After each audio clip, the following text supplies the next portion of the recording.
Bueno, como esto va muy rápido, voy a empezar ya. Os vamos a contar la historia de Buenavista. Buenavista eran una casa ocupada, un squad que surgió allá por finales de los años 80, cuando por generación espontánea grupos, gente de toda la ciudad, nos acercamos allí a las antiguas escuelas, a un local, a una casa que estaba deshabitada, y la habitamos comenzando a hacer música. Eran finales de los 80, era la época de los gasteches, de toda la movida esta, pero nosotros ahí nos dedicamos únicamente a hacer música, a hacer actividad cultural. Nunca estuvimos liados con política ni nada similar, algo que nos caracterizó mucho en la época. Hoy en día no existe Buenavista, existe ese maravilloso edificio, muy acorde con la ciudad, pero en su momento había la mansión de los Monster, que era este otro bello edificio para nosotros, que era una antigua tenencia de alcaldía. Teníamos mazmorras abajo. Hay muchas historias de la casa a lo largo de la historia.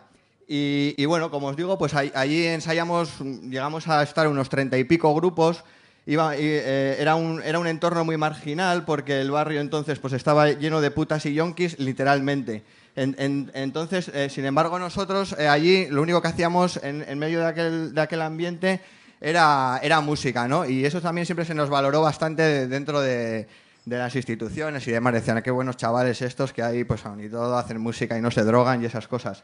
Intentamos que no nos tirasen el edificio, porque como os digo ya no existe, intentando decir que tenía cierto interés arquitectónico y demás. Atrás había una fábrica también de estilo inglés, pero nada, no hubo manera. El ladrillo.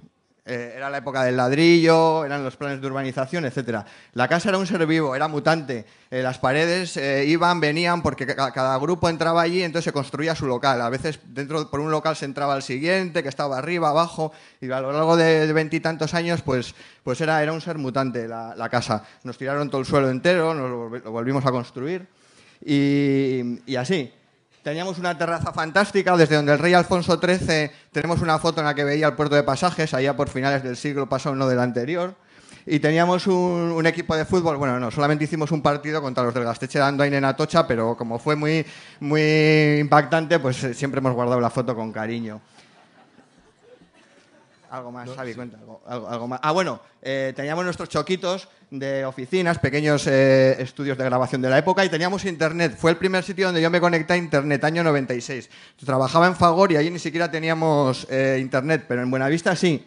Y desde ahí ya nos empezamos a conectar con todo el mundo. Empezamos a establecer contactos con gente de Europa y demás.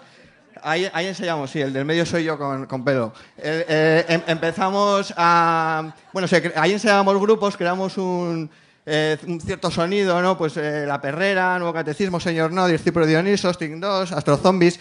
Era una onda punk rock, también había mucho hardcore, y se creó pues lo que luego se llamó el sonido Buenavista. Y bueno, y eso fue lo que creó la prensa, porque nosotros realmente tampoco estábamos... Fue bastante espontáneo todo. Y de ahí pasamos de ser pues una iniciativa totalmente espontánea, con una identidad, con un carácter, y que a medida pues eso, que bebíamos más, pues más carácter teníamos, y a medida que creábamos un estilo, pues más nos lo creíamos. Y hacíamos, perdón, antes de que salte la diapo, sí. Hacíamos conciertos en principio ahí en esa placita maravillosa y dentro de la casa, hasta que hicimos el DSA, que empezaban a ser conocidos entonces. Se llenó la plaza y se asustaron todos los vecinos y todo el mundo. Hasta las putas y los yonkis también, que estaban allí. Y a partir de ahí empezamos a negociar con el ayuntamiento y nos cedieron el Mogambo, que era otro lugar todavía más oscuro que lo que era Buenavista entonces, pero empezamos a rehabilitarlo. Y bueno, el Mogambo supongo que hoy lo conocéis todos, es la sala más underground, tal vez la única que queda ya en la ciudad. Y además ha tenido mucho relevo generacional y bueno, pues, pero bueno, veis los carteles de la época, ¿no? Que son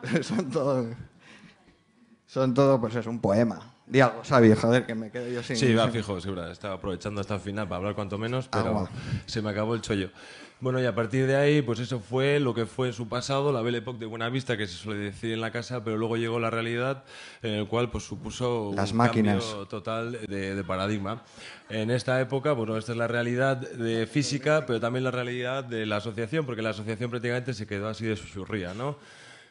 supuso un punto de inflexión, por lo que decíamos antes, después de lo inflados que estábamos con nuestro estilo, nuestro sonido y todo eso, pues el hecho de que a continuación tuviéramos que empezar a colaborar con el ayuntamiento para hacer lo que hacíamos nosotros, los yoncarras y los puteros, pues de una manera mucho más adecuada a lo social y a lo que se corría en ese momento, tuvimos que adecuar nuestro modelo, a regañadientes desde luego, a un modelo nuevo en el cual, con apertura al público, para dinamizar las salas de ensayo que se tenían en Jareño, ¿no? En la Casa de Cultura de Guía. Entonces, a partir de ahí, pues después de mucho tiempo de darnos contra la cabeza, de no querer ver la nueva realidad, nos dimos cuenta de que pese a todo había que seguir adelante con el objeto social de la asociación y nos dedicamos a lo que sabemos, que es a dinamizar espacios y a dar, digamos, una relevancia local a los grupos, ¿no? De ahí pues hicimos una serie de iniciativas, nos dedicábamos a dinamizar la Casa de Cultura de Centro Cívico de Alza, la Casa de Cultura de Guía, y siempre buscando, experimentando con diferentes formatos, pero manteniendo de alguna manera el tipo, con Le Tenga Beco Sarata, que tiene mucha reputación y es una pasada la de autobuses que mueve, ya nos gustaría, Miquel, para lo nuestro. Sí. Y bueno, y luego con esa línea del objeto social, porque no hay que olvidar que Buenavista Proyectos es una asociación sin ánimo de lucro que lo que quiere es hacer factible y difundir la música local allá donde llegue, desde lo musical hasta el conocimiento que se adquiere y que es necesario para que un grupo que empieza de cero, amateur, pueda ir gestándose como tal, ¿no? Esta es una de las últimas iniciativas, que es Musicaguela Weekend, de hace 2 años, en el cual pretendimos, con poco éxito, que realmente pues asociaciones del panorama local, territorial, incluso del País Vasco francés, nos podíamos enriquecer en cuanto a Creative Commons. Dilo tú, porque estas palabras a mí no se me dan nada bien. Sí, hicimos las terceras jornadas informativas. Ya habíamos empezado en el 2000. Bueno, como es la última, salto. Ahora mismo Buenavista es un barco lleno de tesoros con mucha historia, que nos dirigimos pues bueno, pues a intentar crear pues un formato tipo fábrica de creación, como hay varios modelos en Barcelona y demás. Y bueno, y está abierto a cualquiera que quiera participar. Necesitamos tripulación.